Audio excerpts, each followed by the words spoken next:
Warning: our YouTube channel and its videos may contain scenes, language, and content that may not be appropriate for all audiences.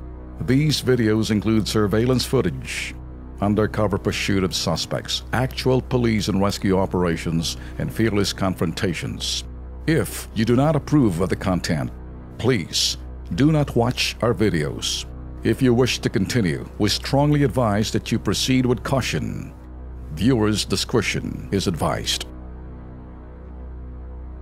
Bueno, kasama naman natin ngayon sa studio si Vicmar Tahud, kapatid ng kababayan nating OFW na nasa Riyadh, Saudi Arabia na si Maricar Tahud. Reklamo ni Maricar sa Kilos Pronto, hindi na raw kasi niya kinakaya ang trabaho sa bahay ng kanyang amo. Bukod kasi sa walang day off at pahinga, tuloy pa rin ang trabaho kahit may sakit na ito. Lahat ng dokumento niya, itinago pa ng amo para hindi raw siya makaalis. Panoorin natin ang kanyang panawagan. Harapan ako umigaya ng manok niya. Tabangin ko yan. Tulungan niyo ko yan. Hindi ko na makapagpatawad ko yan.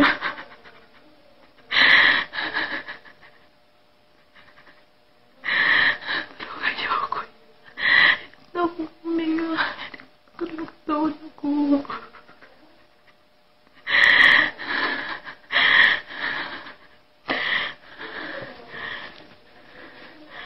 Yan ho ang kalagayan ngayon ni Maricar. Naninigas po ang kanyang mga kamay at nahihirapan ng huminga. Sabi nga rito, nag-hyperventilate, tolben, parang Alex. Ano? Anyway, diretso na tayong kausapin ng kanyang ahensya at nasa linya si Luz Remorin, Recruitment Officer ng Khalid International Recruitment Agency. Luz, magandang gabi sa iyo. Magandang gabi po, sir. Anyway, una sa lahat, salamat for picking up our call. Anyway, Luz, narinig mo naman siguro yung panawagan noong OFW natin. Ano po, naninigas na yung kamay niya. Bukod sa walang day off, paano ho ito? Ano hong gagawin natin? Kailangan hong kilos pronto ito. Pag kami tumawag sa inyo, isa lang pong ibig sabihin nito, ma'am, kilos pronto. Oo, sir. Sige po. Nakausap na ho. Ay, sige po. Go ahead, ma'am. Nakausap na ho namin yung employer niya. Okay, humihingi nga yung employer ng kapalit niya kasi 3 months pa lang ho siya. Pumayag na po kami, sige, papalitan namin, tupalo na yung kapalit. Dali na lang po sa embassy, sabi namin, para magawa na yung final exit niya. Tapos, pumayag naman ho yung employer, kaya nag-aantay na lang ho kami kung nadala niya ngayon. Okay. Oo, tinawagan na ho namin, pero yun nga lang po, hindi pa tumatawag yung employer. Anong, nandito? Ma'am, sandali lang, Ma'am Luz, ha? Kasi Opo. narito yung kanyang kapatid. Kailan mo ba huli nakausap yung kapatid mo? Bali po, kachat ko po siya kanina, sir. Ano sabi? Dinala na siya sa embassy? Hindi pa po. Hindi pa? Anong oras mo nakausap? Sabi kasi ng kapatid ko, baka po mamaya pag malaman ng amo niya nagreklamo pa siya, gagawan siya ng kasalanan para i-deport siya, saka pakukulong po. Hindi. Hindi gagawan ng kasalanan. Okay. Hindi gagawan ng kasalanan yan, sir. Sigurado Saka ka, Luz? ginagawa niya po sinungaling yung kapatid ko. Pwede ba akong Gagawan makasingit ng na? kasalanan niya. Dadalhin na sa embassy yan. Ma'am Luz, Opo, si sir. Alex Santos po to. Kung yan po ang paraan po, kunyari magpapalito, magpapadala kayo ng kapalito ni Maricar. Ang problema, ang nirereklamo niya, yung amo, ang ugali ng amo ho niya. Ganun rin yung mangyayari ho. Magrereklamo rin po yung OFW, ipapalito niyo kay Maricar. Dahil nga, may problema yung employer. Pinapahirapan ho sila. Ang sabi naman ho ni si Maricar kasi nung una, sir, na tumawag, di kararating pa lang niya doon, di pa nagtatagal. Hindi na daw niya kaya yung trabaho.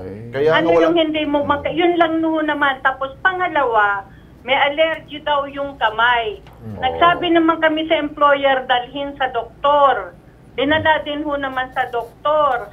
Tapos ngayon, ang pinakahuling reklamo niya, yun ho, may allergy daw siya sa leeg. Di makahinga. Sige, yun ang ginawa namin, pauwiin na lang. Pero kung papalitan ho ninyo, ang problema kasi wala ho daw day off. Siyang pinoproblema o inireklamo dun sa employer nung nakausap namin. Ma'am Maricar, sandali lang ho ha. Ma'am, alam Opo, nyo, sir. yung employer ho ninyo may problema, okay? Hindi po yung, kaya siya nahihirapan, 3 months pa lang, saan ka makikita? Hindi ho kalabaw yung OFW, walang day off, Jesus Mariosep, pagtatrabahoin mo na walang day off. Ma'am, sandali lang ha, katabi ko mismo rito, si Ma'am Josephine Tobia, head po siya ng Advocacy and Social Marketing Division ng Overseas Workers Welfare Administration. Pakinggan po natin ano ang kanyang opinion dito. Ma'am Josephine, good afternoon ulit, ma'am. Good afternoon. Miss Remorin, Opo, ma'am. siguro yung sinasabi nila Mr. Tulfo at Mr. Santos, yung worker na ipapadala ninyo, ipapalit ninyo sa inyong dito, no? Sa OFW kay Maricar, isa ring Filipina. How sure are you na she will not encounter the same problem? Kasi ang nakikita dito ay ang nirereklamo, wala siyang day off at saka overwork. At saka mukhang may allergy yung bata doon sa, siguro naglalaba pa yan, no? Anyway, nag-hyperventilate rin, may sakit. Ang isa pang na-observe ko, baka itong batang ito hindi masyado na-interview or hindi na-check ang background niya kung ano pang kanyang sakit talaga at sinumpong siya doon overseas. Biruin mo, 3 months pa lang, meron na siyang ganyang problema. So siguro ang maipapayo ko lang sa inyo, you check unang-una yung employer. Kung talagang he can really have a worker na hindi na ma-encounter yung ganitong problema. Kasi dapat tingnan natin magkabilaan, no, yung problema. Hindi lang doon sa worker side, kundi yung problema rin ng employer. Alright. Madagdag ko na lang, Luz. Sabi nga ng kapatid, mukhang hindi pa siya dinadala sa gusto ko ho, pagkatapos natin mag-usap, tawagan niyo yung contact niyo doon, yung employer, at aantayin namin po siya sa embassy. Ano po, tatawagan namin ng embassy, ma, pagkatapos ng programa. Ano po? Opo, sir. Kailangan nung gawin na ninyo, alright, para hindi tayo magka-problema. Hindi kayo magkaka-problema, alright? Sige po, okay Sige, po. Miss Luz Remorin. Okay po, sige po, sir. Si Utol. Sir, ayan na ho. Nandito yung OWA, si Ma'am Josephine, tutulong ho tayo.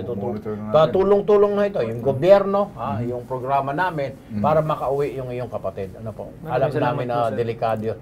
Well, abangan na lang ho siguro natin. Siguro kung may time kay text mo yung kapatid mo kung nasa embassy na siya o hindi pa kung nagsisinungaling ito. Ano? Parang lumalabas nga, Tulwin, ano?